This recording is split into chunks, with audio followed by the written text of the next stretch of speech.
De façon générale, on a un problème dans l'industrie de l'assurance sur la manière de satisfaire les clients. Voilà, et ça, c'est bien avant la crise du Covid.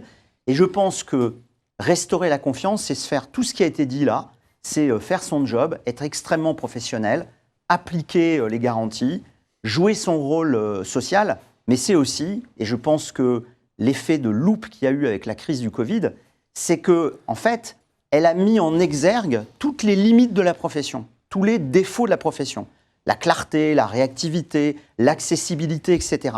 Et en fait, c'est ça qui nous engage. Donc on a un vrai enjeu devant nous qui est d'améliorer la satisfaction client. Et on est tous confrontés à ça. Courtier, assureur, objectivement, il y a du travail.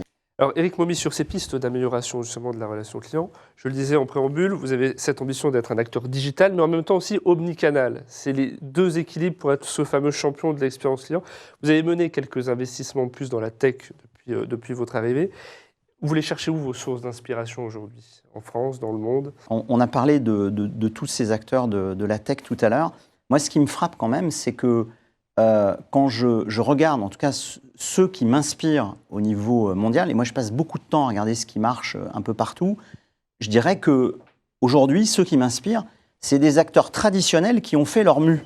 Je citais USAA, je citais AIA, je peux citer Ping An. Moi, quand je suis allé voir Ping An, j'avais souvenir à l'époque où j'allais en Chine assurer des grands marchés en construction, en maritime. C'est un assureur complètement traditionnel. C'est devenu une boîte de tech, première capitalisation mondiale, les rois de la plateformisation. Donc, ce qui veut dire, en gros, et c'est exactement ce que j'applique à April, hein, parce que je dis, moi, je préfère avoir des millions d'assurés, ce qui est notre cas, d'avoir un business absolument extraordinaire et de faire la mue.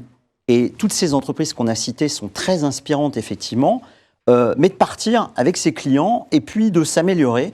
Et nous, il se trouve qu'on a une ambition qui est, d'ici 2023, dans le cadre du plan stratégique auquel vous faisiez référence, c'est de devenir la plus grosse assurtech européenne.